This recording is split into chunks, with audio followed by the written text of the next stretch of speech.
মূল প্রচেষ্টা যে আউট অফ স্কুলে কোনো আপ টু 10 year old যেন আউট অফ স্কুল না থাকে, সবাই যেন ইন স্কুল থাকে। এবং সেই কারণে আপনারা জেনে খুশি হবেন, আজকে 9 তারিখ,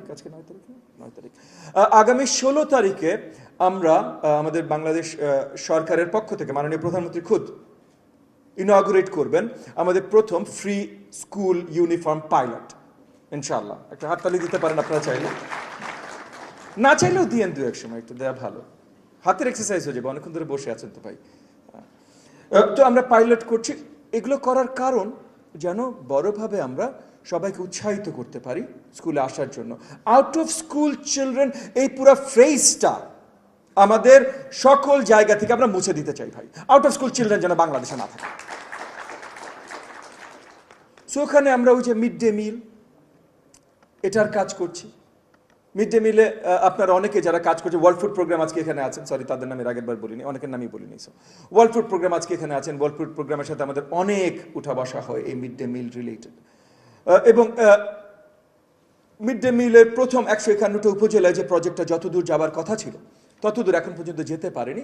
মূল কারণ হলো যে এই পাইলটের মাধ্যমে সব ফ্লগুলো আমরা মিটিয়ে দেবার কাজ করছি। আমি আজকেও শুনেছি ওয়ার্ল্ড ব্যাংক থেকেও বোধহয় একটা রেসপন্স এসছে যে আমাদের মিড ডে মিলের ফার্স্ট প্রজেক্টটা ইতিবাচক প্রগ্রেস এখনো পায়নি।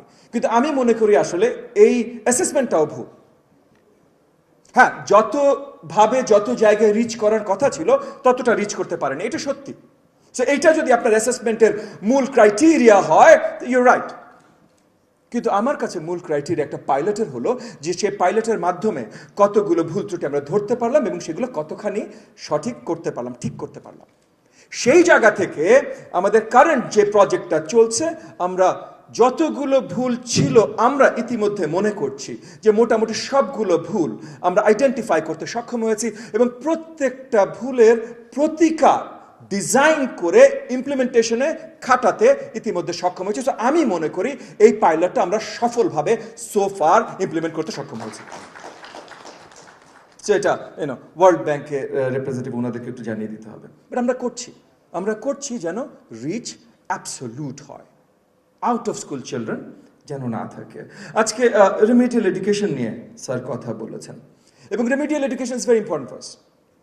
কয়েকটি কারণে, একটা হলো একটা সিগনিফিক্যান্ট সংখ্যক শিক্ষার্থীরা আউট অফ স্কুল এখনো আছে, আমরা আগামীতে মুছে ফেলবো, এই মুহূর্তে তো আছে ভাই, এটা তো অ্যাড্রেস করতে হবে।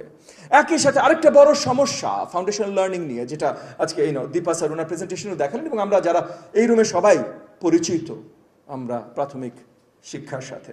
সো প্রাথমিক শিক্ষায় ফাউন্ডেশনাল লার্নিংয়ে আমরা অনেক পিছিয়ে আছি। ক্লাস 4-5 শিক্ষার্থীরা মোর দেন 50% বেসিক বাংলা লার্নিং স্কিলস যেটা থাকার কথা ক্লাস 5-এ সেটা তাদের নেই। অনেক জায়গায় আছে, আজকে দীপা ম্যাম যেমন এনএসএ এসে দেখালেন যে ক্লাস 2 রিডিং স্কিল ক্লাস 5-এ যে এত সংখ্যক শিক্ষার্থীদের নেই। এই প্রবলেমগুলো তো আমাদের আছে। তো এই প্রবলেমগুলো যদি অ্যাড্রেস করতে হয়, এখানেও remedial comes in, because your student might be in class 5, একজন শিক্ষার্থী ক্লাস 5-এ থাকতে পারেন, কিন্তু ক্লাস 5-এর পড়া তো উনি জানেন না ভাই। যদি ক্লাস 5-এর পড়া আপনি যত শক্ত করে উনাকে পড়ান, লাভ হবে না তো ভাই, উনাকে তো 1-2 পড়া নিয়ে যায় পড়াতে হবে। তাহলে আমরা চলে আসছি again remedial education. So remedial education is very very important for us.